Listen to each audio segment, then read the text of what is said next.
അപ്പം ഗൈസ് ഇതാണ് IP set box. ഈ ഒരു സെറ്റ് ബോക്സ് പവർഫുൾ ആണ്. ഇതിന്റെ കുറെ ഫീച്ചേഴ്സ് ഉണ്ട് ഇതിന്. നേരത്തെ ഞാൻ ഈ ഒരു ഫീച്ചേഴ്സ് കാണിച്ചിട്ടുണ്ട്. അതിന് 2GB റാം, 32GB മെമ്മറീസ് ഒക്കെ ഉണ്ട്. 4K HDR സപ്പോർട്ടബിൾ ആണ്. വൈഫൈ ഡുവൽ ബാൻ ആണ്. ഹൈ ഇഞ്ചിൻസ് ഉണ്ട് ഗെയിമിംഗ് കളിക്കാനായിട്ട്. അതിനൊരു ജോയിന്റ് സ്റ്റിക്ക് ഒക്കെ വരുന്നുണ്ട്. അത് എക്സ്ട്രാ മേടിച്ച് യൂസ് ചെയ്യേണ്ടി വരും. അങ്ങനെ യൂണിവേഴ്സൽ റിമോട്ട്, ബ്ലൂടൂത്ത് റിമോട്ട് ആണ് വരുന്നത്. അൺലിമിറ്റഡ് ആപ്പ് സ്റ്റോർ ഉണ്ട്, ജിയോ സ്റ്റോർ. പിന്നെ വോയിസ് അസിസ്റ്റൻസ് ഉണ്ട്. ജിയോ OS ആണ് ഇതിന് യൂസ് ചെയ്യുന്നത്. ഇത് നമുക്ക് അൺബോക്സ് ചെയ്ത് നോക്കാം. ഇതിന്റെ കൂടെ വരുന്ന അക്സസറീസ് ഒക്കെ എന്ന് പറയുമ്പോൾ ഇതാണ് ആൻഡ്രോയിഡ് ബോക്സ് വരുന്നത്. ഈ ബോക്സ് എന്ന് പറഞ്ഞാൽ നമ്മളൊരു ആപ്പിൾ ടിവിയുടെ ബോക്സിന് പോലെ ഒരു പവർഫുൾ ആണ്. ഒരു ലാഗ് ഇല്ല. നല്ല സൂപ്പർ സ്മൂത്ത് ആയിട്ടാണ് ഇത് വർക്ക് ആകുന്നത്. കുറെ ഫീച്ചേഴ്സ് ഒക്കെ ഉണ്ടെന്ന് പറഞ്ഞത് HDMI പോർട്ടബിൾ ഉള്ളത്, HDMI ഉണ്ട്, എതർനെറ്റ് ഉണ്ട്, 2 USB ഉണ്ട്, ഒരു പവർ ജാക്ക് ഉണ്ട്. ഈ 2 USB കൊണ്ട് നമുക്ക് വേറൊരു ബെനിഫിറ്റ് ഉണ്ട്. ഇതൊരു സിസ്റ്റം, ഒരു നോർമൽ ഒരു സിസ്റ്റമായിട്ട് ഇത് യൂസ് ചെയ്യാം. അതായത് ഗൂഗിൾ ക്രോം ഒക്കെ ഇതിനകത്ത് ബ്രൗസ് ചെയ്യാൻ പറ്റുന്ന ഒരു സംഭവമാണ്. ഒരു കീബോർഡും ഒരു മൗസും വെച്ചാൽ മതി. അല്ലെങ്കിൽ ഒരു ബ്ലൂടൂത്ത് കീബോർഡും മൗസും ഉണ്ടെങ്കിൽ അതിന്റെ ഒരു ചിപ്പ് ഇവിടെ കുത്തിയാലും മതി. സംഭവം എല്ലാം വർക്കാവും. ഇതിനകത്ത് ഗൂഗിൾ ക്രോം യൂസ് ചെയ്യാൻ പറ്റുന്നതാണ്. അത്യാവശ്യം പഠിക്കാനുള്ള മക്കൾക്ക് യൂസബിൾ ആകുന്ന ഒരു കേസാണ്. സെർച്ച് ചെയ്ത് എടുക്കാനും അങ്ങനെയൊക്കെ കുറെ ഫീച്ചേഴ്സ് ഇതിനകത്തിലുണ്ട്. അത്യാവശ്യം ഫീച്ചേഴ്സ് ഉള്ള ഒരു ഡിവൈസ് ആണ്. ഇതൊരു നല്ല ക്വാളിറ്റി എന്ന് പറഞ്ഞാൽ ബിൽഡ് ക്വാളിറ്റിയാണ്. ഇവിടെ ഒരു LED ലൈറ്റ് കത്തുന്നുണ്ട്.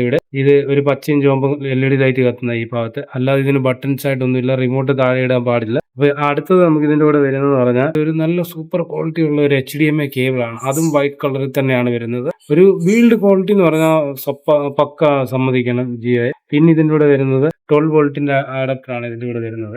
1.5 ആംപിയറിൽ 12 വോൾട്ടിന്റെ ആഡപ്റ്റർ ആണ് ഇത് വരുന്നത്. ഇത് നല്ലൊരു ബിൽഡ് ക്വാളിറ്റിയാണ്. ഇതിന്റെ പിന്നെ നമ്മുടെ സാധാരണ DTHന്റെ സെറ്റ് ബോക്സിന് പറ്റുന്ന സെയിം പിന്ന് തന്നെയാണ് ഇതിന് വരുന്നത്. ജിയോയുടെ തന്നെ ലോഗോ ഒക്കെ ഉണ്ട്. അതുകൂടാതെ ഒരു റിമോട്ട് ഉണ്ട്. റിമോട്ടിന്റെ ബിൽഡ് ക്വാളിറ്റി ഒരു പക്ക ഒരു ഒറിജിനൽ സ്മൂത്ത് ബട്ടൺസ് ഒക്കെയാണ്. ഒരു ലാഗില്ല. ഇതൊരു യൂണിവേഴ്സൽ റിമോട്ടാണ്. ഇത് 2 AAA ബാറ്ററിയാണ് ഇതിന് സപ്പോർട്ടബിൾ ആയിരിക്കുന്നത്. ഇത് ഷോർട്ട് കട്ടായിട്ട് ഇതിന് യൂട്യൂബിന്റെ കേബിൾ ഒക്കെ ഉണ്ട്. പിന്നുള്ളത് ഇതിന്റെ കൂടെ ഒരു എതർനെറ്റ് കേബിൾ ആണ് വരുന്നത്. ഈ എതർനെറ്റ് കേബിൾ 2 വരുന്നുണ്ട്. ഒന്ന് നമ്മുടെ ആ ഇൻബോക്സ് വൈഫൈ റൗട്ടർ ഉണ്ടല്ലോ, ആ വൈഫൈ റൗട്ടറിന്റെ കൂടെയും വരുന്നുണ്ട്, സെറ്റ് ബോക്സിന്റെ കൂടെയും വരുന്നുണ്ട്. 2 എതർനെറ്റ് പോർട്ട് വരുന്നുണ്ട് ഇതിലൂടെ. അത് നല്ല ബിൽഡ് ക്വാളിറ്റി എന്ന് പറഞ്ഞാൽ സൂപ്പർ ക്വാളിറ്റി ഉള്ള എതർനെറ്റ് ആണ് ഇത് വരുന്നത്. അപ്പൊ ഇതൊക്കെയാണ് ഇതിന്റെ കൂടെ വരുന്നത്. നമുക്ക് ഇതൊന്ന് ഇൻസ്റ്റാൾ ചെയ്ത് TV ഇൻസ്റ്റാൾ ചെയ്തിട്ട് ബാക്കി നമുക്ക് നോക്കാം. അപ്പോൾ സെറ്റ് ബോക്സ് നമ്മളിവിടെ ഇൻസ്റ്റാളേഷൻ ചെയ്തു. അപ്പോൾ ഇതാണ് നമ്മുടെ സെറ്റ് ബോക്സ്. ജിയോയുടെ റിമോട്ട് ഇതാണ്. ഈ വ്യൂ കാണുന്നത് ജിയോയുടെ സെറ്റ് ബോക്സിൻ്റെയാണ്. അപ്പോൾ ഇതിനകത്തിപ്പം ഒരു സോഫ്റ്റ്വെയർ, അതായത് നമ്മൾ കണക്ട് ചെയ്ത് കഴിഞ്ഞാൽ അന്നേരം തന്നെ ഒരു സോഫ്റ്റ്വെയർ അപ്ഡേഷൻ ഉണ്ട്. ഈ അപ്ഡേഷൻ കംപ്ലീറ്റ് ആയതിനു ശേഷം നമുക്ക് ബാക്കി നോക്കാം. ഇതിപ്പോൾ നമ്മുടെ വൈഫൈ സിഗ്നൽ അവിടെയാണ് നമ്മൾ റൗട്ടർ വെച്ചേക്കുന്നത്. ആ കോർണറിലായിട്ട് അങ്ങ് വരും. അപ്പോൾ അതിൻ്റെ ആക്ടിവേഷൻ കഴിഞ്ഞു. ഇത് നമ്മുടെ വൈഫൈ റൗട്ടർ ഇവിടെ ഇങ്ങനെയാണ് ഫിറ്റ് ചെയ്തേക്കുന്നത്. അപ്പോൾ ഇതാണ് POI. ഈ POI നിന്നാണ് നമ്മുടെ ലൈൻ മേളിൽ പോയേക്കുന്നത്. ഇതുവഴി അകത്തുള്ളിലേക്ക് ഇരിക്കും. ഇവിടെ 2 ക്ലിപ്പ് അടിക്കാനുണ്ട്. അവിടെ സെറ്റ് ചെയ്ത് കഴിഞ്ഞാൽ ഇതങ്ങ് റെഡിയാവും. ഇതാണ് നമ്മൾ വൈഫൈ റൗട്ടർ. ഇൻഡോർ യൂണിറ്റ് വെക്കുന്ന IDU എന്ന് പറയും. ഈ ഡിവൈസാണ്. ഇതാണ് വൈഫൈ 6. ഇതിലാണ് നമുക്ക് വൈഫൈ ആക്സസ് ചെയ്യാൻ പറ്റുന്ന നമ്മുടെ മോഡം. അപ്പോൾ ഇത്തരം വലുപ്പമുണ്ട് ഈ മോഡത്തിന്. ഈ റിമോട്ടിൽ നോക്കിക്കഴിഞ്ഞാൽ റിമോട്ടിൻ്റെ ഏകദേശം അടുത്തായിട്ട് വരുന്നുണ്ട്. അപ്പോൾ ഈ ആക്ടിവേറ്റ് ആയി കഴിഞ്ഞാൽ ഇത് ഗ്രീൻ ലൈറ്റ് കത്തും. ഇതാണ് ODCP. ഇതിൻ്റെ ഫംഗ്ഷൻ എന്താണെന്ന് ചോദിച്ചാൽ നമ്മുടെ ടവറിൽ നിന്നുള്ള സിഗ്നലിനെ റിസീവ് ചെയ്യുന്ന ഒരു ഡിവൈസാണ്. RJ45 കണക്ട് അടിച്ച് പഞ്ച് ചെയ്തിട്ടുണ്ട്. ഈ കേബിള് ഇതിൻ്റെ അടിയിൽ ഔട്ട് സൈഡിൽ കുറച്ച് പോർട്ടുണ്ട്.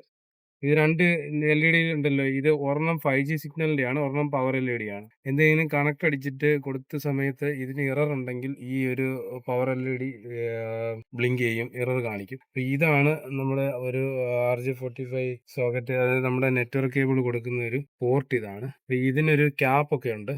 ഈ ക്യാപ്പാണ് ഇതിൽ ഫിറ്റിംഗ് എന്ന് പറഞ്ഞാൽ നമ്മൾ 2 സ്ക്രൂ അടിച്ചാണ് ഇത് ഫിറ്റ് ചെയ്യുന്നത്. വലിയ വെയിറ്റ് ഒന്നുമില്ല, ചെറിയ സാധനം. നമ്മുടെ ഒരു കൈയുടെ ഒരു ഇത്രമേ ഉള്ളൂ അളവ് നോക്കിക്കഴിഞ്ഞാൽ. പത്തനംതിട്ട ഡിസ്ട്രിക്റ്റിൽ ടൗണിൽ കളക്ട്രേറ്റ് അതിനടുത്ത് ആ കാണുന്നതാണ് കളക്ട്രേറ്റ് ആണ്. ആ കാണുന്നത് കളക്ട്രേറ്റിന് അടുത്താണ്